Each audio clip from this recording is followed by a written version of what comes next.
Alors d'abord, effectivement, nous dénonçons l'invasion de l'Ukraine par les forces armées russes. Jamais rien ne justifiera le choix des armes et du sang. Nos premières pensées vont à ces familles ukrainiennes qui, depuis plusieurs jours, côtoient la mort de près. Nous réaffirmons qu'il est de notre rôle d'accueillir, de protéger et d'aider toute personne fuyant les bombes, qu'elles soient russes, américaines ou françaises, et qui tombent quotidiennement en Ukraine, en Syrie, au Yémen, en Palestine, au Kurdistan et dans tous les pays transformés en terrain de jeu par les marchands d'armes. Accueillir et protéger les nôtres, quelle que soit leur origine, condition, religion, couleur ou croyance, c'est le ciment idéologique de notre sécurité sociale et de notre service public. C'est pourquoi notre combat en France pour le maintien et le renforcement de notre modèle social face aux forces de la finance internationale est le plus bel acte de solidarité concrète que nous pouvons adresser au peuple du monde. La crise d'accumulation du capital que nous traversons depuis 20 ans a entraîné un nouveau partage des richesses, dicté par l'appétit croissant des gouvernements nationalistes aux mains d'oligarques et de financiers. C'est cette recomposition des zones d'influence des grandes puissances capitalistes qui se joue aux portes de l'Europe. La révolution ukrainienne de 2014 a soulevé de nombreux questionnements concernant le devenir de cette région du globe. Quel avenir pour le peuple ukrainien quand sa volonté de tracer son propre chemin se heurte, à Maïdan, à un conflit d'intérêts économiques violent opposant oligarques pro-russes et pro-UE?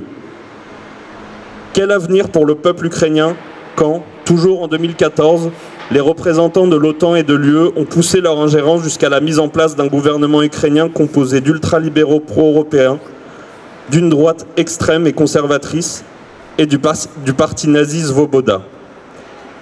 Quel avenir pour le peuple ukrainien quand les milices paramilitaires fascistes du secteur droit incendiaient la maison des syndicats d'Odessa, entraînant la mort de notre camarade Vadim Papoura? Qu'en est-il des organisations ouvrières liquidées au même moment? Quel avenir pour le peuple ukrainien quand le nouveau pouvoir de Kiev signe le 21 mars 2014 un traité de libre-échange avec l'Union européenne, alors même que l'outil industriel est à l'arrêt quasi complet, le PIB en plein effondrement, le salaire minimum à 100 € et le salaire moyen de 400. Durant 8 ans, ces questions sont restées en suspens. La réponse cynique est venue la semaine dernière. L'avenir du peuple ukrainien, c'est la guerre. Nous condamnons fermement l'invasion militaire menée par les forces russes, en violation complète du droit international et des accords de Minsk. Nous condamnons l'impérialisme russe, qui falsifie l'histoire et la résume à un empire déchu qu'il serait bon de reconquérir.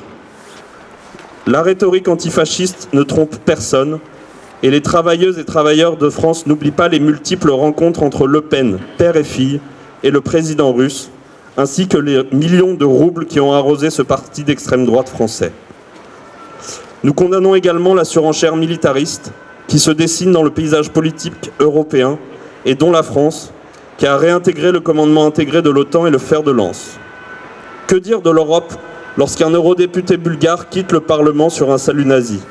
Ces mêmes dirigeants européens qui fournissent désormais des centaines de millions d'euros d'armement à l'Ukraine. Cette surenchère galvanise les nationalismes. Que dire du chancelier allemand Olaf Scholz lorsqu'il annonce un budget de 100 milliards d'euros pour moderniser l'armée allemande et une augmentation du budget de la défense à plus de 2% du PIB? Que dire, enfin, de Macron qui décide du déploiement de soldats français en Roumanie? L'agression russe a redonné vie à l'OTAN, justifié l'escalade nucléaire, galvanisé les nationalismes. Tous les efforts du mouvement ouvrier doivent aller vers la désescalade pour que cesse de s'abattre la mort dans la région. Et c'est pourquoi nous demandons le retrait immédiat de l'armée russe, sans conquête ni annexion, la dissolution de l'OTAN, le respect de la souveraineté de l'Ukraine et les droits des peuples du Donbass à disposer d'eux-mêmes. De combien de révolutions volées les gouvernements capitalistes seront-ils encore le nom? L'étau qui enserre le peuple ukrainien démontre le point commun entre libéraux et fascistes. Ils asservissent les peuples en niant la lutte des classes au profit d'une lutte du plus fort pour les uns ou d'une prétendue lutte des races pour les autres. C'est pourquoi le combat politique des organisations de travailleuses et de travailleurs, porteuses de progrès social, doivent s'intensifier ici et dans le monde. Les dates du 17, 24 et 31 mars doivent permettre une riposte de notre camp social. Dans ces circonstances, la date du 18 mars, à Nice, contre les idées d'extrême droite, revêt un caractère particulier.